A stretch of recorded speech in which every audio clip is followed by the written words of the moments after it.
Hello, everyone, and welcome. My name is Meena Dayak, and I'm the Executive Vice President at Open Minds.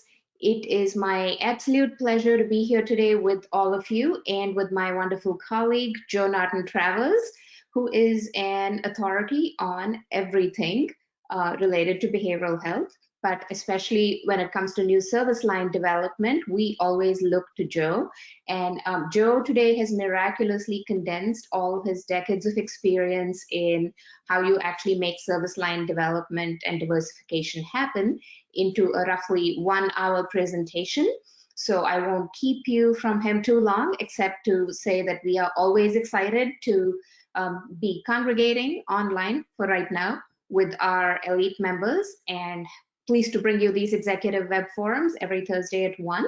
So if you, this is also your opportunity to really get some technical assistance, if you will. So if you have questions at any point, just put them into that question box on the side of your screen and hit send.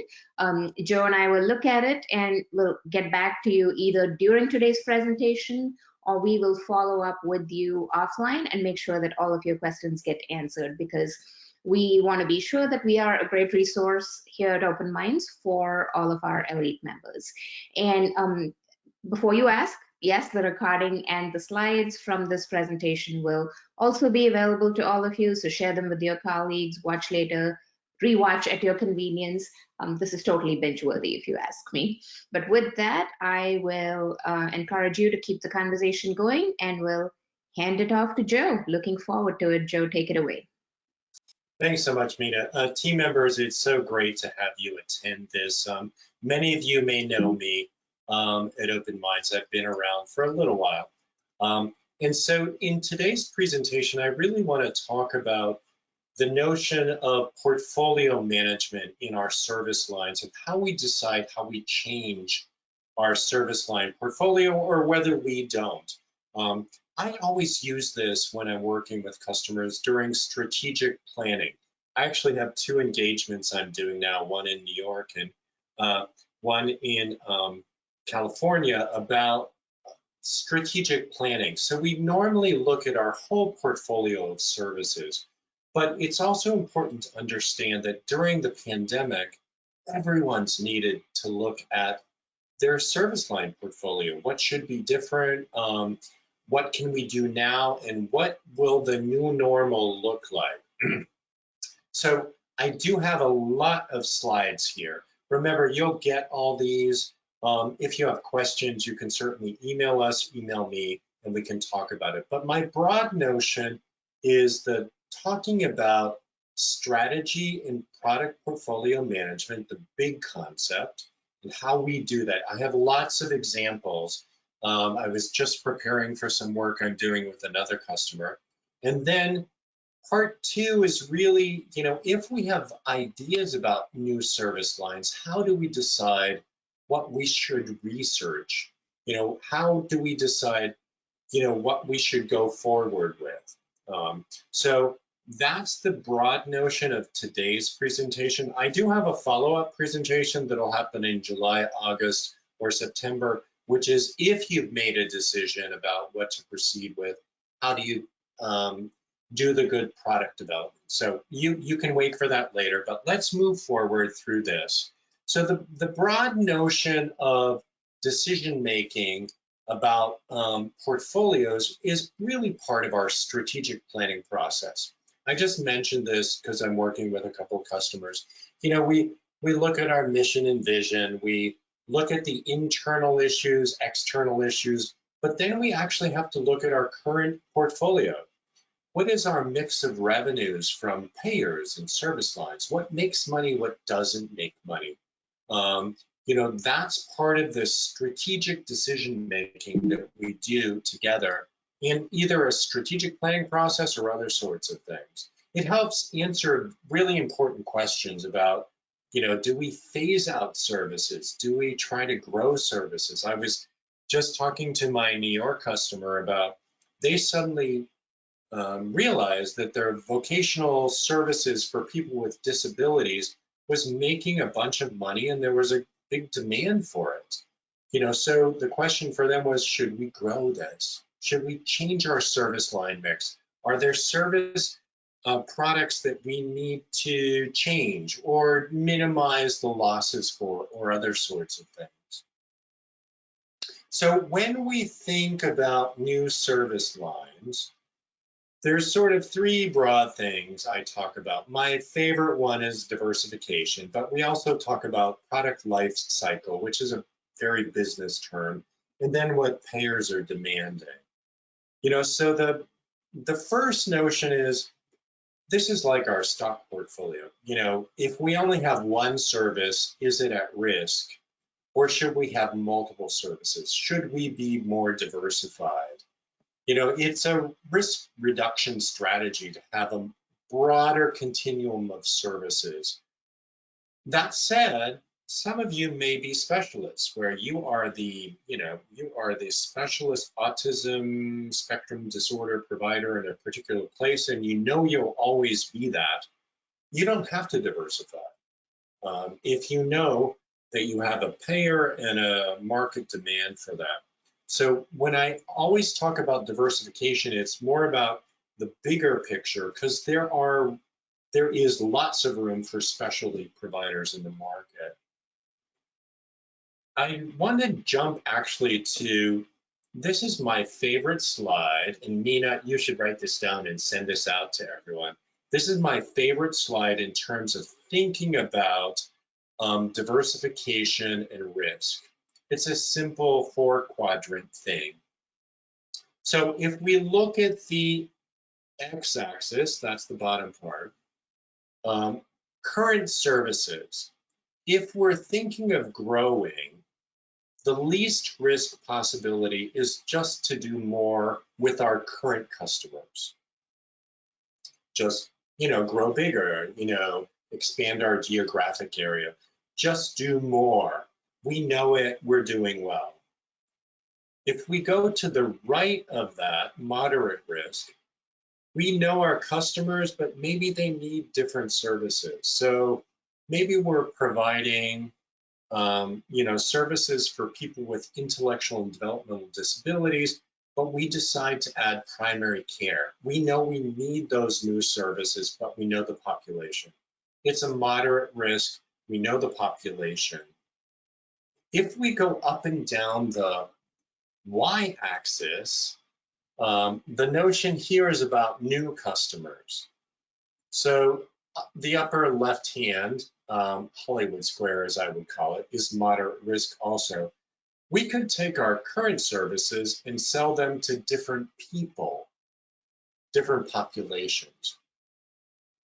The upper right-hand square is the riskiest one, which is we're going to serve entirely new populations with entirely new services.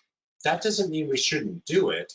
It just explains the risk. I use this slide so much in strategic planning, which is, can we grow what we already do? Left bottom square. What services do our individuals need more of or that we don't deliver? The bottom right-hand square. Can we sell what we already do really well to other people? The upper left-hand square. And or should we do a whole new thing, which is the upper right-hand square? So this is actually my favorite slide for this entire presentation, is thinking about that. It's really helpful in planning sessions or other sorts of things. The other thing to be thinking about is product life cycle, which, and this is a very business term, do payers and consumers want this anymore? Do people want, ICFs or group homes or individual family care settings? Do we want people to be in institutions or in family-based care? It's the notion of what's the current market looking for in terms of our product lines. And then the last thing, again, is what are our payers asking for? I'm doing work in New York now where we're beginning to understand that even the most challenging, complex individuals that are in more institutional settings, the payers and families would like them to be in closer to family-based care. So how do we do that, or what are folks looking for in terms of that? This is my second favorite slide. Again, you know my first favorite slide. The notion here is if we're looking to expand, how do we decide, you know, again, this is very similar to the last one. Is it existing products and existing markets, the lower left-hand corner? Is it the upper right-hand corner, which is whole new things? So for each of these, again, related to the earlier slide I showed you, there's a strategy. You know, so if it's a market penetration strategy, excuse me, these are the things we do well and we're going to do more of. So how do we get additional contracts? How do we reposition ourselves as the experts or communicate that? How do we make sure we're getting more of this, of the things we already do? The market development strategy notion is the upper left-hand square, which is let's sell things that we do well to different markets.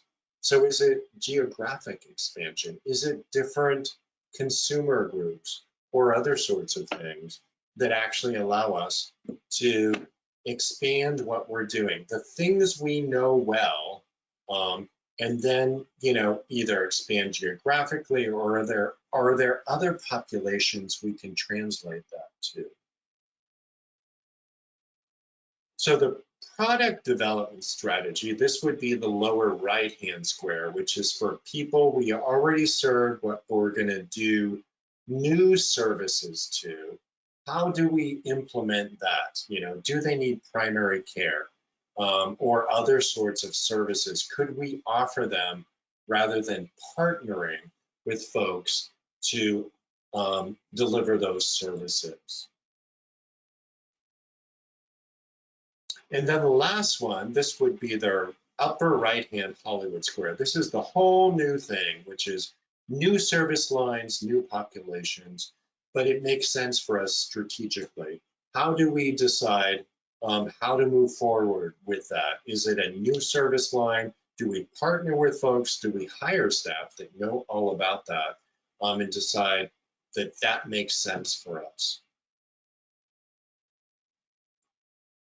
So I covered a lot of slides there, team members, and you'll be able to get them. But the broad notion is thinking about, you know, where is our strategy in terms of service lines? What is the market looking for? Should we offer more services to the consumers we serve? Should we offer our services to other consumers we aren't servicing? Or should we, you know, build a new whole picture and serve new people? So again, this comes up all the time when I'm doing strategic planning, but it's also been particularly important in the pandemic or hopefully soon post-pandemic. So my next section here is actually my favorite part about portfolio management. So the broad notion here, and I use this a lot, again, during strategic planning or during difficult times, is we're looking for tools to help us understand the services we deliver. And, you know, it's mostly for bringing up discussions. I'm doing work with a wonderful customer in Portland, Oregon now, and we had a call yesterday about planning this part, which is how do we put together information to help us decide, do we need a different payer mix or a service mix, or are there service lines that we need to improve the financial performance for, or other sorts of things? So the whole notion here when we do portfolio analysis is we're trying to decide, do we phase out services? Do we make new investments in them? Do we add new services? What's most important for me, the last bullet point here, and again, I know I'm moving through slides quickly here, the visual models that I'm going to show you examples of are really helpful for stimulating the discussion.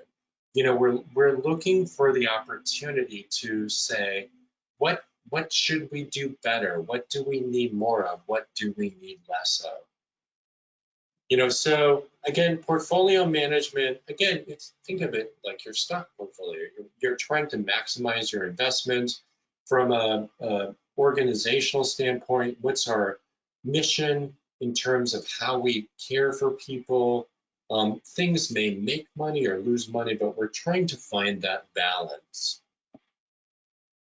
So I'm going to stop on this slide for just a moment for all the team members that are here. Is I use some bubble diagrams and some other metrics and other sorts of things to stimulate the discussion. But I do have to tell you, I have some preferences here. So if you look at the bubble diagram part, the mission versus profitability matrix has probably been one of the most important things I've worked with organizations on. On the right side, service mix, payer mix, profitability, those sorts of things have been particularly important. So let me show you some examples. If I were doing a planning or discussion session with any of you as providers, here's what I might show you. This is not Open Minds. This is based on long time business analysis. I think it's based on GE or someone else. Mission versus profitability. So there are 4 squares here. There's a lot on the slide to look at, but think of it as 4 squares. The x-axis, the bottom part, is does it make money or not make money? If it doesn't make money, it goes on the left side, phase out promptly. On the right side, it's profitable. The y-axis, and this is particularly important for not-for-profit organizations, is about does it fit our mission? So if something is really important to our mission, it should be in the top 2 squares. I call these the Hollywood squares, because when I do this, the whole goal here is if you took your 5 service lines, I have residential, I have outpatient, I have ICF, I have addiction treatment services, whatever they are, your goal is just to put them in one of the 4 squares. And you could probably do this during a call. You wouldn't have to do a lot of analysis. What's interesting for me is certainly for not-for-profit organizations, most of the things land in the upper left Hollywood square. Loses money, but advances our mission. And so this helps us decide what to do. Well, we should, raise more money, or we should improve the cost performance or other sorts of things. The lower left-hand square, my providers struggle with this, which is we lose money and it's not important to our mission. Why don't we just stop doing it? The upper right-hand square, and I'm being pretty bold here, which is spin it off, but the upper right-hand square, which is, the things that make money and they're actually core to our mission. I just had a call with a provider this morning. We usually use those to subsidize the things on the upper left-hand side. So we have a service we're doing, our residential treatment makes a bunch of money, but we're using it to subsidize our community-based services because it's really hard to operate those at a break even. So the broad notion here, it is to stimulate the discussion about what makes money, what's important to us organizationally. The next one I use occasionally, it's the same notion of market growth versus market share. Do we do a lot of it, the lower left-hand side? If we're the folks that do, only 3 foster care homes and it loses money and there's not a lot of growth in that, why are we doing that? Versus the upper right-hand side, which is we have a strong market share, meaning we're serving most of the people in our geographic area, and there's an expectation that there's going to be growth. So those are the stars. It's another way of just stimulating the discussion about moving forward. This slide is sort of boring, and I need to make it prettier, is the notion of looking at our service mix in terms of revenues by location and service. So I know this is a pretty simple slide. If you look at the bottom, you can see that service line number 6, in this case, it was for a provider that did foster care. Half of their revenues came from foster care, service line number 6. But they were doing other things, you know. In the whole notion here, and if I move to I think it's the next slide, is you start to then look at what makes money or loses money. These numbers are completely made up. But the broad notion here is you can use tools like this to analyze what's going well or not going well. So let's just look at this for a moment. And again, these numbers I realize are super low. Service line number 2, go to the bottom, loses way more than anything. And it loses money in every location. Again, $90,000 is a fictional number. But the broad notion here is, oh, wow, that loses money everywhere. Should we do that, or how do we pay for that with other things? The other thing you can see from this slide, and again, these numbers are pretty low, is location number 3 is not doing great in all sorts of things. You know, so again, what we're looking for here is tools to help us with the discussion about how to move forward. This slide is about looking at unit costs. Is there a difference between our costs from place to place? And then I often move to payer distribution. What's our payer mix? That one's a little more complicated to look at. I like the more simple pie charts. You know, this one shows that this particular agency has 38% of their money coming from Medicaid. If you look at the bottom, I'm actually fascinated with this agency. 19% of their revenues come from grants. And to the right, 14% from block grants. So if I were having a discussion with this agency, I would say, you have a nice mix of revenue streams, but are you at risk, you know, with 19% and 14% of not getting enough money? Because they only have 5%, you know, self-pay, commercial insurance is only 4%, and other sorts of things. So I like to use these pie charts to really talk about the revenue by payer and service line. This slide is about revenue by service line. This is actually based on a real customer I worked with in Michigan.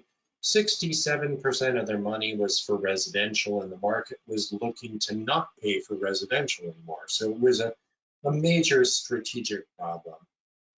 This is based on work I did in New Jersey, where, you know, 75% or more of their funds were state funds, and the state was looking to entirely wrap that into managed care contracts. Again, another example of an agency that was highly dependent on government payers. In this case, this was based in Virginia. They have a lot of little pie slices other than the major state funds and Medicaid. They had been working a long time on growing other revenue streams. So they're not giant, but if you added all those little pie pieces together, it would actually be a reasonable amount. So again, I'm just showing you examples of how you could look at what you currently do in terms of payer mix, service mix, et cetera. But it's also really important to look at profitability. What makes money or loses money? So I have a couple examples here. In this slide, if you look down the left column, it's a description of the services. This is based on a New Jersey customer. In the very middle, you can see what the profit or loss was, what makes money or doesn't make money. But I would importantly point out to you in the next column, what's the margin? You know, it loses $32,000, 7.64%. I personally have this 0 to 5, notion, which is if it's 5 or less or -5 or less, we can fix it. If it's more or less than that, it's a major problem. So in this example, partial care services, in this case for people with serious mental illness, was losing 8.22% at the time that I did this. And again, it's dated back a little bit. So that's a strategic issue we need to deal with. This slide shows a more extreme example of losses. Look down the left side, mental health, residential, community-based, crisis stayed. And then look at the far right column, profit loss, $3.2 million loss on $8.5 million revenue. That's a big deal. So for this organization, and this is based on real data, the whole strategic question was, how the heck do we deal with that? The only thing that made money was their community-based services, which was only $6 million, of their entire 18 million. So the broad notion here is decisions made in service portfolio management are really about balancing our portfolio, taking a close look at the numbers. And we have to really think about, what we're doing in terms of mission, what's our mix, and then we move forward from there. So I do really want my audience here to do that portfolio analysis. The three things I do the most of is revenue mix by payer, revenue mix by service, and then profitability overall and by service. Those 3-4 things can be really helpful as we decide how to move forward. And again, I'm not telling you everything needs to make money, but we all have a checkbook. The math has to work. So for the second half of my presentation, I'd like to talk about, so we're thinking about doing new service lines, and how do we decide what to do or not to do? You don't just go to a conference and decide I'm going to do school-based mental health services for kids, or I'm going to add on primary care for our IDD customers or other sorts of things. Monica, my colleague and our CEO, put together a notion a few years ago about how you make that decision. The problem we often have is we have lots of ideas. So what I'm proposing is a metrics-based approach to deciding about what to research more about. And that's really important for me to understand. This whole process is about developing a short list from all your ideas that you do more research for. You don't just do them. So it's market intelligence, what's going on in the outside world? What are people looking for? Do you need to do peer interviews? Do you need to do referral interviews to decide what people are looking for?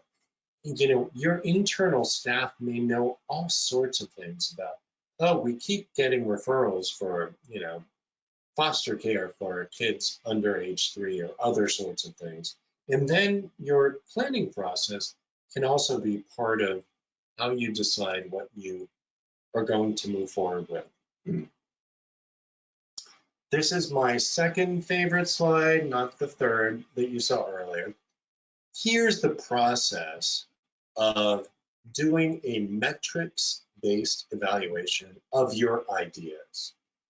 So I'm going to talk through this, but I have more slides for it. So the first notion is we're thinking of doing more services or different services. So let's develop a list of that. I did this a few years ago in Michigan. I actually had meetings with people, which is, you know the referral sources. What are they asking for? What do you think we should do more of? Oh, we want more home-based care. We want more addiction treatment services. We want more of whatever. Um, we need to develop a list of opportunities. Do we expand outside our geographic area? Other sorts of things. So the part one, step one, is really about developing that list of what are the possibilities. And this should be really broad. It's just about whatever that people think we might do more of because the market demands it, our consumer demands it, our consumers demand it, or other sorts of things. And then steps 2 and 3 and 4 are really about, okay, organizationally, we have 100 ideas about what may be an opportunity for us. So how do we evaluate that? And so what I'm going to show you here, and again, it's a very simple spreadsheet kind of tool, which is let's pick the metrics that we decide on and develop a scoring scale and weights for each of those. And then we actually just, number 5, we score everything based on those.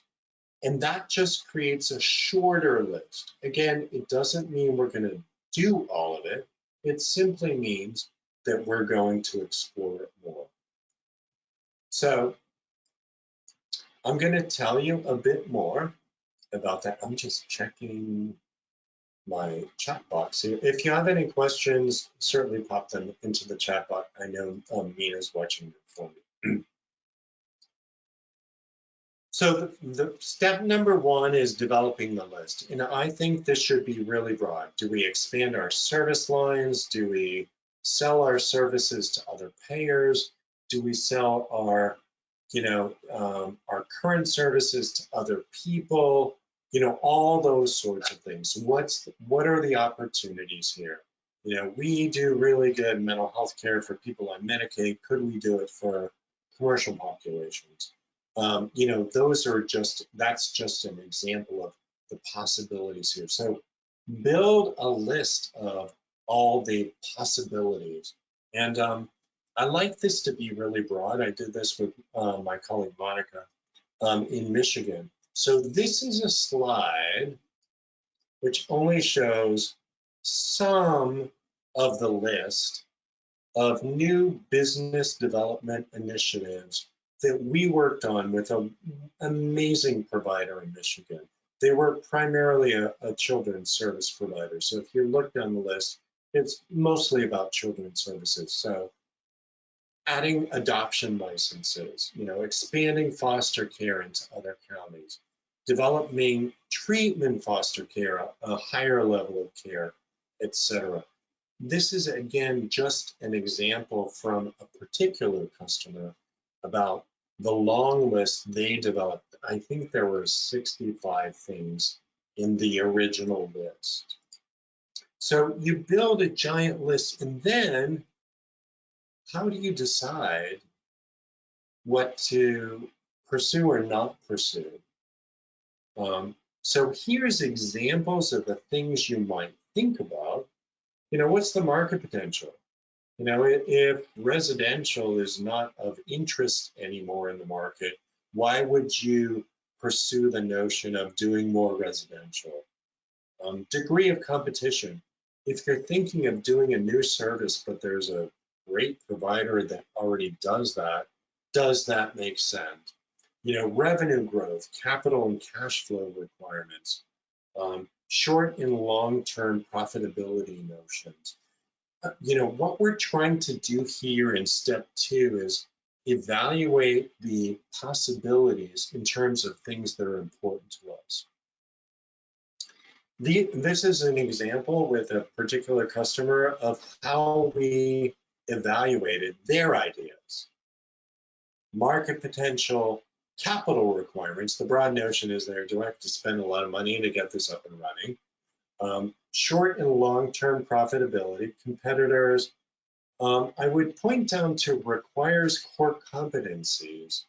Is it something we already can do really well?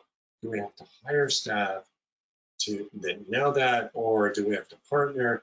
That can be particularly important. So again, the notion is you pick a short list of 5 to 10 things that you're going to evaluate each of the metrics on, and then you assign weights for them. So again, I'm using the example I had earlier. This list, I must tell you, is longer than I think it should be. I think it could be shorter. But look at the slide. Metric is market potential. And we're scoring these on a scale of 1 to 3. And they're weighting them. Which is most important? Oh, market potential is really important. It's weighted as a 3. Capital requirements is weighted as a 1. So this is an organization that had money to invest and decided that capital requirements at the front end were not critical. But they did decide short-term profits were really important. And if you go to the bottom, they're deciding about the impact. My experience here is that it's the list of metrics that matters most. You can make this a simple spreadsheet and make decisions about how to weight things and change it later. Now this part actually is easier than you think. So what you do is you sit down and you take the idea, we're going to expand foster care into X county, and you score it on the 6 things you decide are the most important. And you do it by idea, not by metric. And again, don't make this complicated. Just sit down with the team and say, okay, we're thinking about doing school-based, day programs. We're thinking about doing more primary care for our IDD consumers, et cetera. And you score them on the 5 or 6 metrics that you have. And then you just do the math. You take the score on a scale of 1 to 5 or 1 to 3, you multiply it by the importance, and then you end up with a list here. Again, this is based on some work I did in Michigan. So it doesn't mean we do the top 10 things. It just helps us develop a short list as we move forward. So my next presentation in July, August, or September will be about how you move from a short list to doing the additional research, and then decide how to move forward and how to do that. So I've been talking to you for quite a while. Our key takeaways here are ideas for service line expansion and diversification should really be based on market intelligence. That's where we look at outside, we look to our team, what's needed in our market, other things that payers are demanding, et cetera. But then we have to do that comprehensive list of what are the possibilities. But let's not just do them, let's be thoughtful about what's most important. And that's the metrics-based approach that I'm recommending. You can decide what's most important for you. Does it need to be profitable? Is it critical to our mission, et cetera? But that helps you decide what are the things that matter most to us. And then we don't just stop there. We then say, okay, these are the 5 ideas that we think are most important. Let's research them more. So again, I'm going to do another presentation July, August, or September about this, but that's the broad notion. So Mina, I'm going to invite you in. People are bored at looking at my slides. Never tired of listening to you, Joe. Thank you. That was very comprehensive. Thank you for walking us through the process. And can you share a little bit, Joe, about in terms of this? I know you mentioned market intelligence and really looking at what's happening in your market, where the needs might be. In your experience, can you talk a little bit about what you're seeing the demand for? Are there any broad service lines that are really in demand? Well, as we know during the pandemic, service line needs have changed a lot. Um, so we certainly have seen in the last 14 months or so a demand for, virtual-based services. And so most of our customers and certainly our large audience here have, been able to do that. What I like about the portfolio analysis is what should it look like a year from now? Is it a blended mix? We've certainly learned that we can serve lots of our individuals virtually. We've also learned there are lots of people that need face-to-face care. And there are folks that we can do both with.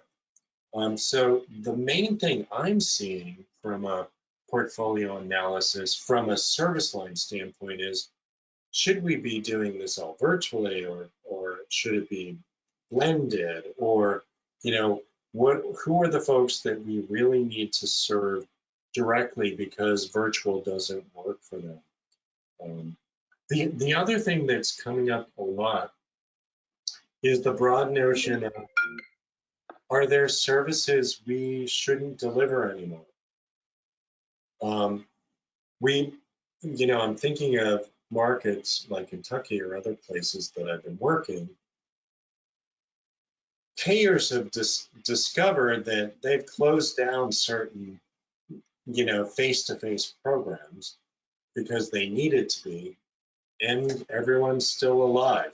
I'm sorry to say it that way. So should they be paying for a day hat program for people with severe mental illness or other sorts of things? So that's the other thing I'm seeing, is the broad notion of payers have discovered we had to close down things to keep people safe. Should we pay for that anymore?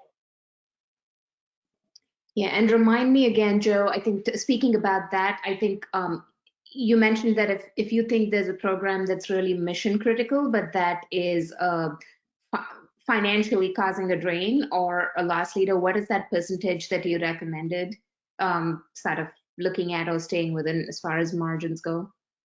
Sure, and actually it's one of the, thank you, Nina, for asking that question again, because I'm preparing for another strategic planning session. Actually, everyone gets nervous when we look at profitability by service if we're not for profit organization, because it's like, oh, we lose money, they're going to make us go away. And for us mission-based organizations, that's not what we're talking about.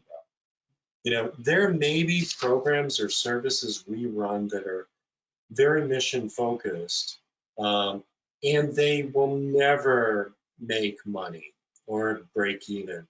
But the portfolio analysis notion is, but we need something else to help pay for it, or we need other funds. And so, yeah, it's really about looking at the people we serve and what's our portfolio, and do we deliver it, and again, this is me stretching our conversation today a bit, do we have to deliver it, or do we coordinate with another partner that could make that happen? Great. Thank you, Joe. Well, I will just make a plug here because you mentioned it earlier as well. Really, if you are looking for what the market trends are and what the strategic implications might be in terms of new services to think about, if you're not already doing it, I would highly recommend at least skimming through Monica's daily executive briefing, which is in all your inboxes because you are elite members. Lots of great ideas there and a very, very good read and summary of the market intelligence. So along with looking at Joe's favorite slides, I would highly recommend keeping up just for idea generation. It's part of your market intelligence. Think of Open Minds as your go-to source. Any final words of wisdom, Joe, or are we ready to wrap up here? Actually, I do think people should be attending our strategy That's right. Innovation Institute that starts on June 14th. So it is virtual, colleagues. We have, I was just working with some of our team members today, finalizing some of the agenda and the content. I'm one of the chairs for this. We have really great content starting on June 14th. Remember, you don't have to attend in person. You can watch it later. But it is my hope, Nina, that I can convince some of our audience to come to our live conference in California in August, or one of our other ones. So. Absolutely. And we always have a lot of stuff going on for you at Open Minds, in addition to the Strategy and Innovation Institute that Joe mentioned, June 14th, 15th, and 16th. Come back next week at the same time, next Thursday, June 3rd at 1. And we have another great web forum for you, speaking of new service lines, about sort of the growing presence of retail clinics and what the implications are, what that means for you, either in terms of competition or a new business opportunity. And we have somebody from CVS Health, from CVS Minute Clinics, and from Kroger, also one of our elite members, Teen Hansen-Turton from Wood Services, is joining us as well. So another great session. So do come back for that. You just need to go to our website, openminds.com, and look at our event calendar. You'll find this event listed there. Register. As elite members, you don't pay anything. It's an exclusive for our elite members. So just sign up, and we hope to see you there, as well as at Strategy and Innovation. With that, thank you all for being here. Joe, thanks again, and we will see you back here soon, I'm sure. Everyone, take care.